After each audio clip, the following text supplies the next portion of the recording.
What's up, my Tabor fans? And today it's me, Flakey Queen Winter, and today it's Friday. You know what that means? VHS 85, kill count, dead meat. Let's freaking go. This has 447 billion views, and I can see why, because dead meat always knows how to cook. When he does kill count, when they do kill count videos or whatever content they do, they always know how to cook. So that's just Beast King 2. He's going to put on the video. He's going to put on the video now. So let's do this, son. I can't wait to get into this. 3, 2, 1. I said I never. All right, son.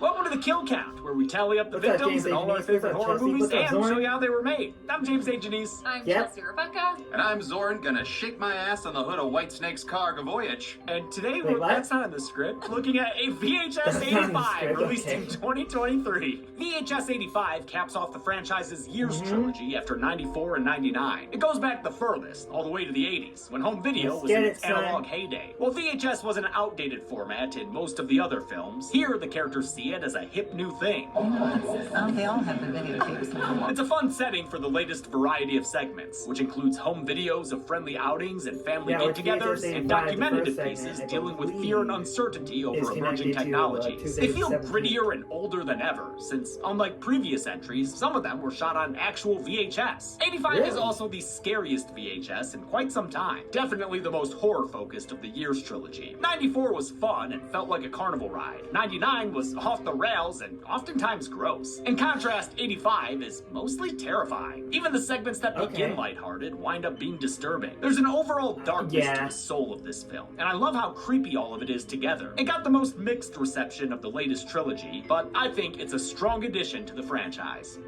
Better than VHS Viral. Halloween is a season for trickery and treats. Eat your heart out, Jared Leto. Wait, what's going on? At first glance, a simple scientist, but look closer and you'll find a tragedy. It's a noble goal. After all, the right scent can not only boost confidence and attractiveness, but also help improve their moods and express themselves. I myself like to experiment with different approaches for my go-to woodsy scents for self-expression. Like with Open Road by Drift, featuring cedarwood, black pepper, and tonka for a fresh, clean, and summery blend. Or People Are People by Christian Siriano, which blends creamy sandalwood, vanilla, and tuberose into a warm floral. Then there's the refined spice of Antica Farmacista's After Hours. Not to mention the perfect fall blend of Frustration by Eta Libre Dirage. But how do I experiment with all these fragrances? Well, dear viewer, this is the tragedy. You see, our intrepid scientists' hard work is for naught, as there is already an easy and affordable way to experiment with scents. Today's sponsor is Scentbird. Scentbird sends a monthly supply of a new designer fragrance right to your door for just $17 a month. And not only does this plan let you regularly try new fragrances without having to buy large expensive bottles, it also gets you a better deal with vials that are often cheaper than the travel sizes you'll find at the store. And that's the story of our scientist's tragic failure. But don't feel too bad for him. He and anyone can try Scentbird with our code DEADMEAT55 off, or with the link below to get 55%. And the code is DEADMEAT. I don't know what that means. Off their first month. That's just $8 for the first month. How many people will we see get 86 in 85? Let's find out and get to the kills. Okay, I guess that makes sense. The movie begins with scrambled signals, a bunch of random clips, including a monster truck rally. Wow, that thing was foretold back in VHS 94. We don't need more tech, we need a grave digger. VHS 85 doesn't have a framing narrative like the first two films in 94 had. Instead, it does what 99 did and presents its segments as though they were all recorded to the same tape. Just like the stop-motion Army Men, there is one segment that keeps popping up between the others. But we're gonna take a different route this time and combine its pieces at the end to discuss it as a whole. That will allow, for the first time in a VHS kill count, each host to cover 2 segments. So let's kick things off with your Funkle Zoran. Yeah, get on out of here. Me and the little meaty's got some bonding to do. Okay, but don't give them beer. Some of them are kids. No, of course not. Hey. Shh. Don't tell James. The first segment is No Wake, which follows friends I on an love RV trip to New Lake They're so City. We got creative. camera guy Rob, his sister Anna, and his boyfriend Jared. Oh, and here comes the VHS All butt right, so show. let's do Whoa, this. no! Hey, really turned the tables on us there. Unless, of course, he wants to fuck that record player. They're headed to a lake despite a What? bunch of warning signs, What? including a title sign. And what's this? Oh. No swimming. Oh. Ooh, maybe there are carnivorous oil slicks here at Lake Vic? All right, who forgot to proofread the sign? Wow, I really thought that was going to say evil. They arrive at the actual lake. Yes, I'm looking at you, Tuesday the 17th. And they begin to party with their beer brand beer, which turns out was actually a thing in the 70s and 80s because of a recession. So we'd like to take a moment to apologize for making fun of Titus and Killer Clowns. I miss your old TV show. We then see more friends in the group, like Hot Girl Kelly. Not the Bundy one, but still worthy of audience cheers. And there's also designated foreshadower Kevin. Over my dead body! Oh, spoilers, buddy. And finally, there's Drew, Oh, a he muscly was macho man. foreshadowing what was gonna happen. Yeah. Oh, that's so genius from this guy. Neverman Rob is most entranced by Robin. He just can't help but film her while she listens to her Let's Go to the Mall demo tape. Rob finds a Hooba Stanky frazzles the squirrel, which inspires a pickup line. I found a dead squirrel. Okay, I mean, I've talked to a few women, and that's never good. I want to see it. Never mind! It worked. Too bad that little conker has run off somewhere, presumably to play with some busty sunflowers. I do like how this segment kind of makes you mistrust Robin, the weird quiet girl, There was thinking she a might be weird- like Lily you from know- Amateur Night, or Wendy from Tuesday the oh. 17th. But spoiler alert, she's just a little camera shy. The crew hits the lake for water skiing on Kevin's boat. Well, Anna this and Jared stay segment- behind for a the first little segment of one-on-one VHS time. 85 Oh is yeah, connected he's already to pitching Tuesday another kind of 17th. tent. His penis. It's a fun afternoon full of boozing and cruising in the great outdoors. And even introvert Robin wants to unleash her inner Aquamaniac. After a couple of shots from the booze gun. Give me that gun. Whoa, okay. No need to demonetize us. She's just unsobering herself. Her turn is cut short when she suddenly collapses. When they come around to pick her up, Robin's a bobbing face down in a bay of blood. A distant pop hits Kevin in the side, but it's actually this headshot that gets him pinned to the count. The group realizes that someone is shooting at them from the shore. Drew is hit in the side, and Kelly's jaw is blown off. And another Kapowski ensures that this Kelly dies bayside. All of a sudden, this segment has become just truly terrifying as we watch these helpless people try to figure out what to do. It's the sound design, the acting, and of course the found footage format that make this all feel just kind of horrifyingly realistic. Rob tries to get a view of their attacker, but a shot through the side of the boat robs him of his life. Drew's still drawing breath, but 2 more shots don't help this life preserver live up to its name. With the carnage complete, we briefly cut away to a PSA. 10 p.m. Do you know where you're to go? Oh crap! Where is my son? Sir, I think you pay too much. When we return to the boat, we learn that this wasn't the last voyage of the dead teeners, because they're Alive! Alive! Yep. Help me up here. Wait, how the hell aren't they dead? Especially Kelly with that Ju-on Yoko face she's got going on. Quiet down, Fox audience. The only person who's still dead is Kevin. Maybe because he was just so eager to join the count. Over my dead body! Everyone returns to shore where they find shell casings and a Roman numeral 7 painted on their RV. Oh, part 7. That's the one with the... Telekinetic teenager! They also find the bodies of Anna and Jared, who have been murdered in their tents. The kills are unseen to us. We only get to experience them through the other characters' grief. And I really like the performances in this segment by the cast of mostly unknown actors. Because personally, the only ones I've ever seen before were Alex Gallick and Chelsea Grant, who both appeared in the Scare Package anthologies. The group debates whether they're zombies now, but Robin thinks they're something different. I've never felt more alive. Oh, you sound just like a newborn Chucky. I never felt so alive! Drew theorizes their immortality was caused by exposure to the water, since the dead folk never got in it. Anna and Jared stayed on shore to get wet a different way, with sex. And Kevin was always just driving the boat. They realize Rob may have gotten the license plate of their attacker on camera. So with nothing but, I guess, eternity on their hands, they decide to track down their mystery shooter for a little revenge. We don't kill him. We do exactly what he did to us. Alright, that's it. On to the next segment. Wait, no, but that feels so unfinished, like these cookies I made for you. Zoran, those are just ingredients. Don't you fucking cook shame me. A bilingual black screen takes us into the Spanish language segment, God Okay, of Death. God- In a Mexican okay, news here we go. studio, cameraman Luis and lead anchor Now it's Lucia de time Leon for, are setting up for their morning getting to broadcast. Denise. She's got her reporting gloves on and Mexico. everything. I love this woman. Lucia throws it to reporter Gabriela, who, despite her own reporting gloves, is still a bit of a novice.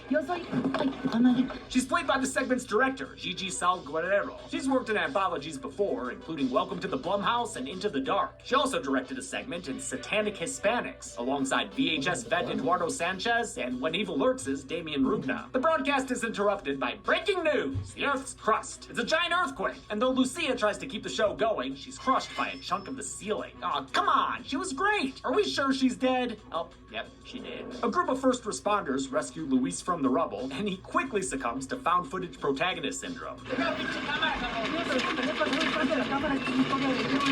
On their way out, he catches a glimpse of another dead crew member, a makeup artist whom we saw earlier. And I guess I'll also add this other crew member as well, since it sounds like nobody else survived the incident. Introducing KFC's new original recipe tenders and comeback sauce. HSB is king too. His back is really hurting. But he's The group trying makes to, it to an outdoor balcony where they see this was a citywide destructive event. There are fires and helicopters everywhere. homie. The quake depicted here is the real-life 1985 Mexico City Fight it, earthquake, homie. which killed an estimated 5,000 people. It was a disaster that felt personal to Guerrero. My whole family lived it. It's the biggest fear in the city. Here, it's a tragic event that makes for a captivating and terrifying tape. As they try to find a way out, they pass another body, some poor victim who's been pinned down by rubble. Unfortunately, the same thing has happened to their exit. An aftershock knocks the blue screen into him and takes down the group's leader, Javier. He winds up impaled on some rebar and realizes he can't be saved, so he begs his team to mercy kill him. His co-worker Carla steps up to the plate, but lacking firearms, she has to resort to half-lifing him with a crowbar. Holy shit! Talk about a rough day at the office. The team pushes forward through an air duct, with Luis still filming? Carla, dope. This is insane. It does give us a look at Luis, though. And turns out the earthquake turned him into the motherfucking Joker. Ooh, Joker with a glow stick. Club Joker. As they crawl, we give the shorts one moment of levity. Then they start laughing. You know Joker, he loves to laugh. This segment was shot on an actual VHS camera that was so old they couldn't play their takes back, since it would risk damaging the tape. Instead, they recorded 3 takes of everything and couldn't see what they shot until they were editing. The group winds up in the lower levels of the building, and it doesn't sound like they're alone down there. Carla thinks it could be a survivor and follows the sound into a cave full of spooky fog and old-ass murals. And a jump scare! Wait, Olmec, what are you doing down here? Hey, are you trying to Three Stooges Olmec? Cut it out! This is actually an ancient shrine to Mictlan, the Aztec god of death. A fault line opens up and lets in a draft of evil, affecting a team member named Eddie, who becomes the most unwanted stripper any bachelorette's party's ever seen.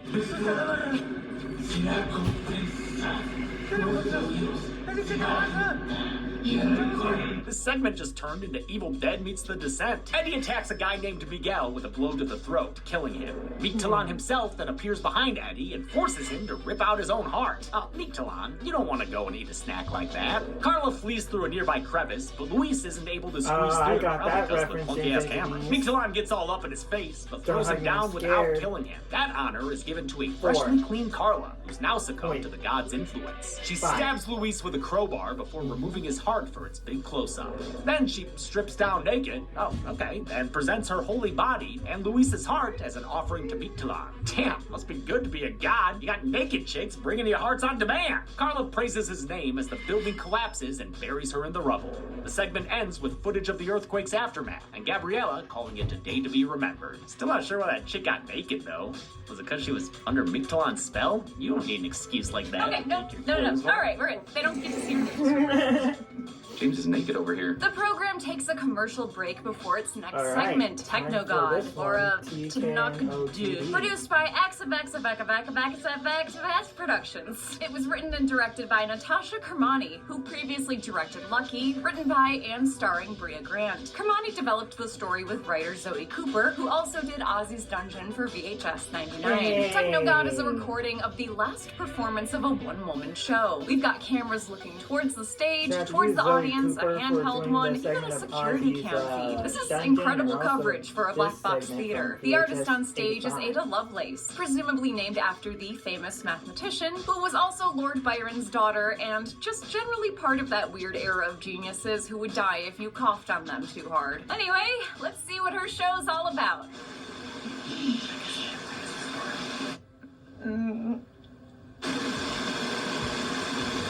Wait, did the show start or? Who here believes in God? Wow, nice to meet you too. And what God do you believe in?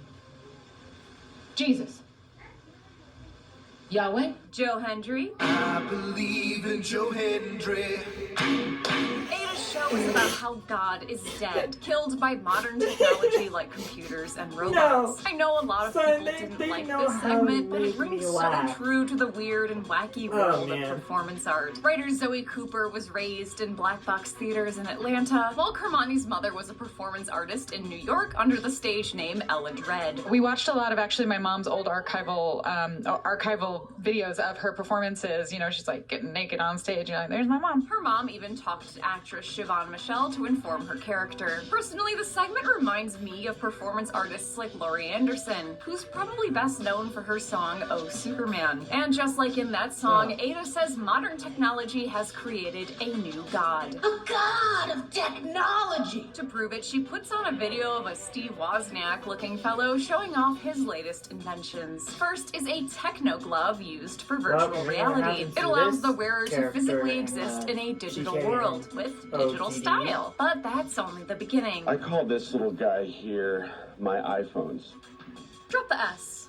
Just iPhone. It's cleaner. I'm assuming this guy is filming all of this in the park because his family kicked him out of the house. And to top it all off, he's a no-shoes guy. His grand finale is showing off how he can drink lukewarm coffee in the virtual world. Truly, the limits of the human imagination are boundless. These goggles were actually based on a real system from the late 80s developed by Jaron Lanier, who really called it the iPhone. I still think the segment hits it a little too hard, though. iPhones, my iPhones. Lanier also may have literally coined the term virtual reality. His iPhone didn't take off, however, maybe because it cost $250,000. The tech bro tells us that this will be the future if Mark Zuckerberg can ever get the legs to work, and Ada intends to demonstrate his product here today. She quick changes into a Matrix-looking leather suit, which the guy in the video selfishly did not wear, and blasts herself into cyberspace. She boots up a Tron-style city and attempts to summon the so-called god of technology, whom she describes as being a child. Our real-life future overlords are currently architecting our demise on Roblox, so she's not wrong here. Ada does all this through the power of performance art. It's very performance artsy. God of technology is a myth of the new era! A myth! This is basically just us playing around with our soundboard on stream. With a dash of Paul McCartney Catboy. Ada waits for someone to show up like she's on mic in the lobby of an asymmetrical horror game. Finally, someone, or something, does. After the Loop Group performers finish wondering what's happening, Ada puts on her helmet to check it out. Things get too scary pretty quickly, but she isn't able to remove the helmet. This is Subject 99 all over again. She's trapped inside the digital world when the digital demon spawns in. It starts attacking her, knocking her around and sending her flying in the real world. The audience is finally invested because everybody knows that if you die in the game, you die in real life. If you die in the game, you die in real life. I think that phrase has outlived the movie. It absolutely has. I did not even realize that was from this movie. The Dead Meat Podcast. It's educational. The demon continues its attack, flaying Ada's leg down to the gristle. It rips off her other limb, spraying the audience with blood. This poor woman here doesn't even put down her drink, and she's sitting right in the splash zone. Ada collapses from her injuries, and when the cameraman goes to check on her, the top of her head has been burned right off. After looking like a SpongeBob Halloween special.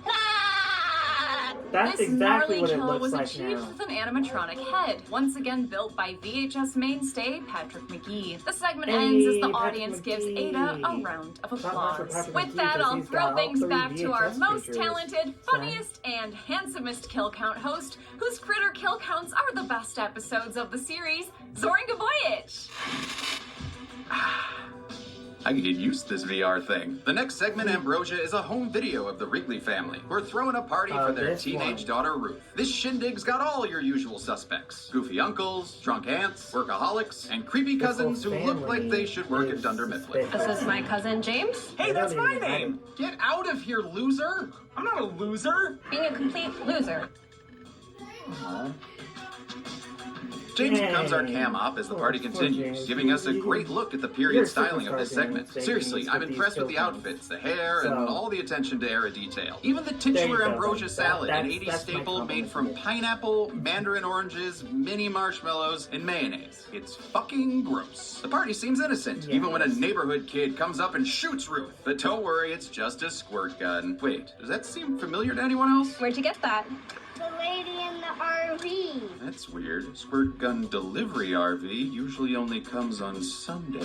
After the neighbors leave, the gathering takes a darker tone. Wait a minute. Maybe continue this practice for years to come. 7? Whoa, Hold whoa, on a whoa. Do all these second. people work for Vought? Oh, no. The Wrigleys are actually just a family of culty killers who have I a just strange realized rite of what- passage, murdering this 7 segment strangers. Their tradition goes back a is long connected to time, the passed first down segment. from generation to generation. Grandpa What if Art, that van you were the is the surgeon van- with a sickle back in the day.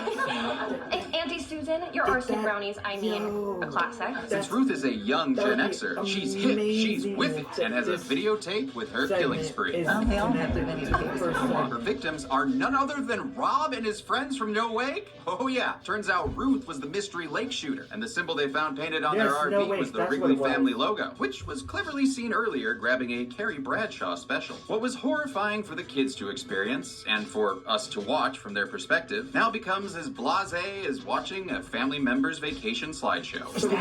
So this one is These connected to the interconnected No Wake segments, the first of segment. their kind in VHS, were written, directed, and edited by Mike P. Ambrosia Nelson, who and No Wake previously is did the connected? 2021 Wrong Turn. He had the idea for the segments So written out No on his Wake is computer part for one years, of the but was story, told and it was Ambrosia probably is too weird part to ever 2 get of the made. story. Not too That weird is- for VHS, Yo, baby! Hey, if Dante the that's Great can make it, awesome. you can too. They were shot in Nelson's home state of Minnesota using local cast and crew, and were made to replicate the style of his own home videos. Like a lot of long pans of just the environment and people not so much stopping on one person, but just getting the overall effect as though you're taking one long panoramic photograph.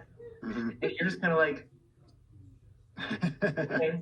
The family cozies up to watch Ruth gun down Anna and Jared, but we're not double counting any of these kills, no matter how intense they are. The viewing party is interrupted when they hear police arrive outside. Oh, holy hell. No, that segment was in VHS 94. Yep. Silly. The family's crimes have finally caught up with them, something they've anticipated. Wait a minute. Now that's what I call a killer sofa, unlike this garbage movie. That is a recliner. Everybody arms up while Mama Wrigley gives her little baby Ruth one last piece of advice. Don't let them take you alive and do not disgrace the family name. Yeah, the whole murder cult thing would probably affect Juicy Fruit sales. These Wrigleys refuse to raise the L flag and go full Waco on the cops outside. Even Aunt Susan gets in on it. What's the rabbit bitch? Oh, no thanks. I'm watching my figure. Okay, I'll have one. Cousin James flees into the bedroom with Ruth, and while it's hard to tell what's happening outside, he's able to capture Mama getting Wrigley thanks to some bullets. Ruth Bader Gunsberg is locked and loaded, but James wants to make a run for it. Oh, that ain't how the Wrigleys roll, though. So Ruth shoots her cousin, Dwight, between the eyes, causing the camera to fall to the ground. It captures Ruth's last stand as the cops break in and gun her down. A little bit later, she proves this Wrigley's death has long-lasting freshness and just gets right back to killing. Boy, she sure loves killing. Just can't wait to kill again. Not even a shot through the head can put her down now, thanks to the water she was spritzed with from that squirt gun. Same squirt gun Rob and his friends used as a vodka vessel. Flashbacks, See, I or knew rather it. footage that hasn't been recorded over yet, show Robin filling it up with lake water to fulfill her promise. We don't kill him. We do exactly what he did to us. Because of that, Ruth has become immortal like them, and instead of being killed, she's captured by the police, bringing ultimate disgrace to her family. Well, and now that I've got closure, it's back to you, James. Thank you. full What are you up to? circle. That's Ooh, awesome. I've got a Thank date you, with the Soren. hottest That girl was at amazing, Slasher Soren. High. I love how we connected. Thank We you. both see out with the no That way. Carrie from That's Social amazing. Media Masochist? Wait, aren't you married? Static takes us into Dream Kill, which begins with the grainiest footage you've seen since the unrated My Bloody Valentine. A night ride through the suburbs of Aurora, Colorado ends with a first-person intruder breaking into a house. They arm themselves with an electric carver, as the silent video is paired with the audio of a 911 call. He's coming up the stairs.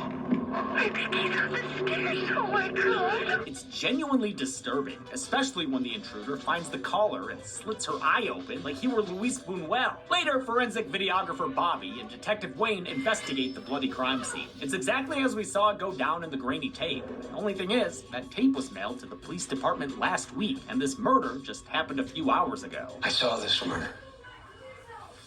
Jesus Christ, that tape is real. Somehow, the murder was filmed before it ever happened. It's fucking impossible. And a really cool premise. Dream Kill was directed by Scott Derrickson, who co-wrote it with frequent collaborator C. Robert Cargill. They're the guys behind The Black Phone and both Sinister films, all of which feature Bobby's actor James Ransone. He's the most high-profile actor we've seen in a VHS segment, and while that takes away from the realism a bit, I'll forgive it, since I think the segment's cool. After an eye-popping interruption, yeah, I'm talking to you, we thump into our second tape of the segment. It sees the intruder breaking into another home while distorted dialogue plays. It's pretty hard to understand. Wait, did it say hamburger lady? Yeah, dude, it definitely said hamburger lady. Wonder if she's related to Cookie Woman. Cookie Woman. This time the owner goes on the offensive, so the killer has to beat him to the ground and chop off his fingers with a carver. Leaves behind a few Vienna finger sausages. The killer throws the guy into walls, over molding, and ultimately into a glass table. As the tape degrades, the killer starts flaying off the guy's flesh and force-feeding him Drano. Damn. Due to the action involved in this murder, it was filmed by a stuntman wearing a helmet camera. It was a stuntman doing stunts while filming another stuntman doing stunts. Just stunts all the way down. Once again, the cops discover the murder days after they receive the tape, putting the second victim on the count for reals. The cops decide to monitor the mailbox these tapes were dropped off at. When someone arrives to mail a third tape, he's quickly tackled and arrested. It turns out to be Bobby's teenage son, a goth goober named Gunther.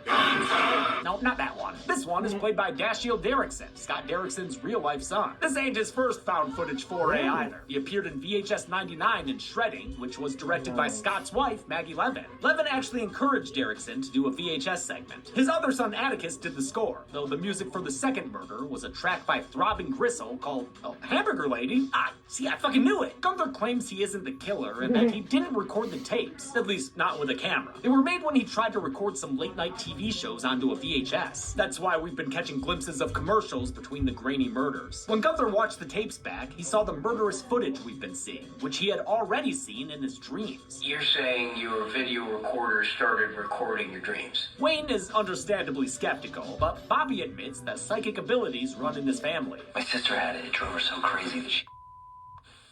Gunther's cousin Gwen has it too. That line refers to Finney's dead mom and sister Gwen in The Black Phone, revealing this segment takes place in the same universe. It makes sense, since Gunther's visions look just like Gwen's in that movie. The only thing I don't get is why they cast James Ransone here. He already played the grabber's brother Max in The Black Phone. Finney's uncle looks exactly like that guy. Must have made for a confusing few minutes there. Gunther's latest tape depicts another future victim. At least, I think that's a body. What am I looking at here? I can't... Oh, there's the hat. Okay, I think I get it. The tape reveals the victim's address, so Wayne and Bobby rush over to stop the murder before it happens. When they get there, though, Wayne confronts Bobby in the car. He did some digging and discovered all three victims were connected to Bobby from when he used to be a cop. The two women had accused him of stalking and sexual assault, while the second victim was the lawyer who pressed charges. The incident made Bobby lose his badge, which is how he ended up as a forensic videographer. Wayne gives his friend a chance to come clean. Holy shit! But instead, Bobby abruptly shoots the detective in the head. Then he walks into the house to make dreams come true. Back at the station, Gunther wakes up from a nap. He finds his latest dream has been recorded on the interview camera. Wait, so is this dream footage of him watching dream footage?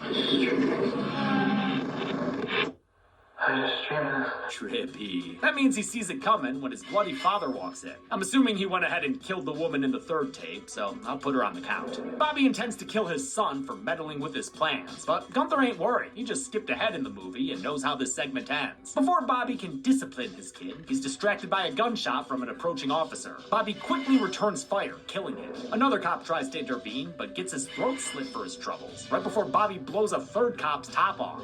Derrickson's always been great at crafting scares, but it's fun to see him explore gore a little more in this segment. Backup arrives, so Bobby grabs heavier weaponry. He shotguns one dude's arm clean off before taking down his buddy with a chunky headshot. The Bobinator gets ready to continue his killing spree, but he's stopped dead in his tracks by a headshot from behind. It's Gunther who stares in shock as his dream and this tape comes to an end. Our next segment... Oh my god, I just saw into the future. Why? What'd you see? Oh my god, I just saw into the future. Why? What'd you see? This! I saw this! I saw you walking in to do the next segment. So you can see like a minute into the future. Yeah, I guess that's not that cool. No. This movie began with a clip from Total Copy, an investigative show that may have been the first thing recorded onto this VHS tape. It reminds me of something a social studies teacher would play in class towards the end of the school year while they grade tests. It seems like all the other movie segments were recorded over it, which is why we've seen bits and pieces of the program between them. But since it's so good and it doesn't actually frame the other segments, we're gonna put all the pieces together and talk about it as a whole right now. This episode of Total Copy follows a research team at the fictional Stammer University. The team, led by Dr. Spratling, conducts a top-secret study on an entity they've nicknamed Rory. Sorry to this man, boy, thing, but I want to gag every time they show him. Rory is a shape-shifting being who was found atop a desert butte because aliens like big buttes and they cannot lie. Spratling believes he's sentient, but they have no way of communicating with him, so they decide to treat him like they would their own children, giving him turbocharged brain rot by sitting him down in front of the television. They haven't watched VHS tapes because, I mean, gotta stick to the theme. Total Copy was directed by franchise staple David Bruckner, who once again served as a producer alongside Radio Silence and Brad Miska. Bruckner was excited to get back to his roots and have a break from studio films. Honestly, it was like filmmaking therapy for me. It was like, I want to go back and do this again, and thankfully everyone let me. This is by far the best wraparound-like segment this series has ever had. The vibes are great. It feels like a show you found channel surfing late at night and watched through a haze of exhaustion. The segment was shot on a 40-year-old Magnavox camera that was literally disintegrating during production. They ended up physically damaging the tape in order to get the right effect. Those artifacts are all authentic, folks. After a while, the team has their first breakthrough. Rory starts imitating what he sees on TV, like a properly raised American child, all the while ingesting a visual diet of jazzercise and other low-impact sports. An interview conducted later with a protege of Spratling's reveals that something ended up going horribly wrong. Wow. No way, really? Dr. Sarah Grayson ended up leaving the project early after she had a bad feeling about Rory. Oh yeah? Him? This thing made you feel weird? She did have some solid reasoning. We treat other intelligent life horribly. Horribly. Why shouldn't we expect the same if it gets the upper hand? Spratling, on the other hand, is super jazzed about Rory's development, even throws him a birthday party. I get it, I got super attached to slugs I found in my backyard as a kid too. Rory continues to progress, eventually taking on the appearance of a team member named Gary. Gary is concerned. I want to see it again. Gary did not want to see it again. Oh, this one's writing the jokes itself. Wonder if it's because of that Danny McBride looking guy. What's troubling is that Gary has never been in the same room as Rory. That means our living slime tutorial has been watching them through the one-way glass. Dr. Grayson calls an emergency meeting to voice her concerns, but Spratling dismisses her as being a buzzkill. Despite the potential danger, he just thinks it's neat. After all, he can finally replace Gary. In the present, Grayson teases the fate of Spratling's entourage. He didn't deserve what happened to him, but he brought it on himself. My primary sympathies are with those he took with him. Total Copy was the last segment shot, giving Bruckner the unique position of knowing what all the other segments were. He tried to make his tape a thematic synthesis of all of them. The body horror of Nelson's, the procedural elements of Derrickson's, the sense of duty from Guerrero's, and the sci-fi elements of Kermani's. Other inspirations included unsolved mysteries and movies like Videodrome, From Beyond, and Dreamscape. The main thing Bruckner wanted to do, though, was parallel the current use of AI. Rory's a monster they feed information to in order to train him, and eventually he'll be their downfall. During the research team's final days, Rory becomes unresponsive. Spratling wants to try medical treatment, but Grayson cautions him against getting played. And if this is as intelligent as you say it is, I think it could be manipulating you. He pressures her to do it anyway, so she packs her bag and quits. The one thing I can't figure out is why no one followed me. I don't know, lady. There's like a bunch of TVs back there and some cheesy girls. You're asking a lot. What happens after her exit is violent and disturbing, and the Total Copy host says he's not gonna play a snuff tape on air, pussy. Lucky for us, we've got the source tape, so it's time to get raw, baby. Oh, come on, son. Without Grayson around, the task of giving medicine to Rory falls to his biggest fan, Gary. It comes as a shock to fellow researcher Dr. Porter, who thinks Spratling is making a rash decision. Nah, dude, send Gary in there in a Monsters, Inc. suit and pump that thing full of adrenaline. It's like giving a chimp Xanax. What's the worst that could happen? Dr. Porter's fears are confirmed when Rory grows a tendril that wraps around Gary's arm. Spratling's like every terrible dog owner you meet at the park. You just play it, it means he likes you. But Spratling's slime baby goes full thing mode, folding out some gross little feeders. Fun. Rory's final form was designed by Keith Thompson and, besides a background CGI replacement, was completely practical, made from gelatin and a giant fiberglass mold. Porter makes a judgment call to try and get Gary out of there, while Spratling still acts like Rory's just a kid who's roughhousing a little too hard. It's okay. Eventually, even he cuts his losses. Fuck it, let him go! And Gary is yanked into the room for a messy off-screen death. That's not enough for Rory, though, who turns Porter into a wet stain on the wall. Spratling and an unnamed tech dude try to escape, but the facility security is just as good as keeping people in as it is at keeping people out.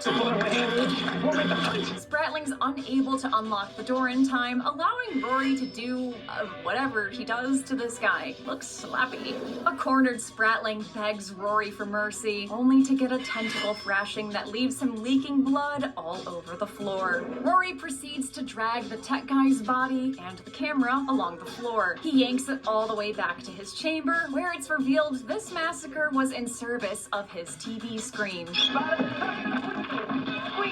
It's okay, he saw it on the television. It's the kind of killer workout that'll help you bulk up your title card. How many sorry VHSOBs got killed in the middle of the Reagan era? Let's find out and get you. Aha! I found a Chelsea tape. So let's find out what it's like for you to face your own mortality. Okay. Oh, I really thought there'd be a resistance to that. Yeah, apparently fans have nicknamed me the Chaos Gremlin. I'm learning this for the first time today. Hey, you ever figure out how you're still alive after last week's tape? Oh yeah, some kid squared me with a little water gun and now I'm immortal. Oh, cool. It is cool.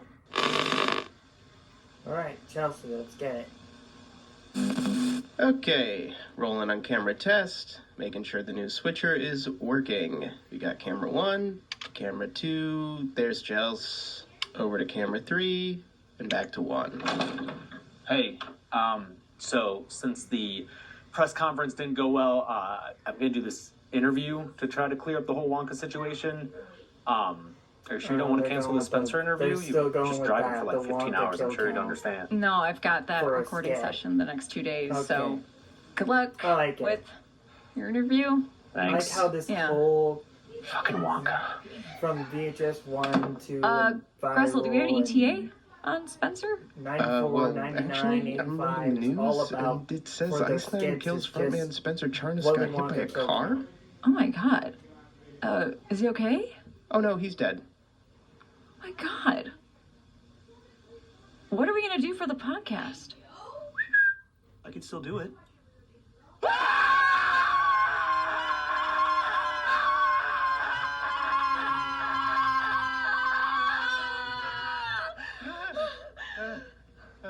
Shall we start? Oh, this is for the podcast. I mean, okay. These are useless. So you're a Kudos ghost. for Dead Meat for doing the skits of what's this that like? VHS Kill Well, it's Count not great. series because it's I'm basically just, doomed to wander it's the so earth themed of what the until I VHS exact vengeance movies are. upon those who have wronged me. Something like that. Sounds rough. If you don't mind me asking, how did you die? Well, my car broke down on the way over here. I tried to flag someone down, and then out of nowhere, this asshole swerves off the side of the road, hits me, and drives on, and lets me bleed out on the side of the road. Oh my god. Wait. They Stephen King'd you. They Stephen King me. Mm-hmm. They Stephen King me, and the worst part is I was sleepy when I died, and so I'm sleepy forever. That can't be fun for you. Mm-mm. I had enough of that when I was alive. Touring with the band, Silver Screen Con, doing video shoots to 4 o'clock in the goddamn morning. It's bad. Oh man, yeah, I can relate. I actually just got back from a shoot in Denver right before this. I drove like 15 hours just to make it here in time. Whoa. This one's chill. You must be exhausted. Yeah, and the worst part is, right as I was about to get home, I hit something. It was like a deer or a fox or A me? Oh crap. Oh crap is right. Oh! What? No! Thanks for watching. Follow me on Instagram at Spencer Inc. And don't forget to watch the new Ice 9 Kills music video, a work of art premiering on October 10th with Terrifier 3. And Gressel, huge fan. Oh, thank you. Oh, Terrifier 3? Did they just announce they're gonna do a kill count for Terrifier 3? Oh, Chaos Beast King Gremlins 2's stuff. gotta watch Terrifier 3 now, Yeah, maybe. I guess. I mean, that's so his I'm thing. the only immortal He one might take your here. fans. Dang it. I was a little bit too hyped for that. 35 people died in VHS 85. The victims consisted of 22 men and 13 women, giving us this 1980 pie chart. 85 is on the lower end of the franchise in terms of body count, and that's even counting the kills that didn't stick thanks to that magic water. Dream Kill was the movie's deadliest segment, narrowly beating out God of Death, while Techno God only had 1 kill for its one-woman show. With a runtime of 111 minutes, VHS 85 had a kill on average every 3.17 minutes. And with 6 segments, the movie had an average of 5.83 kills per segment. We'll give the Golden Chainsaw for coolest kill to Kelly, whose jaw got shot off. Tough thing to live for eternity with. Great, disgusting effect she's walking around with the whole time. Dog Machete for lamest kill will go to the Ambrosia paramedic, gunned down off screen after a culty Sweet 16. And that's it. VHS 85 came out in 2023 and capped off the year's trilogy. The next installment looks to be more genre-themed with a sci-fi bent for VHS Beyond. It just came out on Shudder, so make sure you watch it before we cover it next week. Until then, I'm James A. Janice. I'm Chelsea Rebecca. I'm a man who remade Back to the Future with a gorilla in a movie called Mondo Monkey A Go-Go. This has been the Kill Count. On the next Kill Count. The Halloween season is upon us, so we can... Oh man, son. Oh, you all done it. Y'all done it. I give this one, Dead Meat, you're amazing with these kill counts, son. So next Friday, I'll be doing VHS Beyond to end this Dead Meat kill count of the VHS franchise. So yeah, this has been me, Flakey Queen Winter. If you liked my reaction to VHS 85 kill count from Dead Meat, why not hit that subscribe button, hit that like button, hit that notification bell anytime I upload a reaction video or a review, and I'm off. Ugh. Okay. That was a little bit painful on my back a bit, but I could get through it. I'm glad I did. But anyway, we finally got to it. We finally did the VHS 85 kill count. And I gotta say, I can't wait. I can't wait for the next one. I didn't know that Scott Derrickson did the same thing with the VHS 85 segment Dream Kill from like the black phone with the, that's amazing. I like that.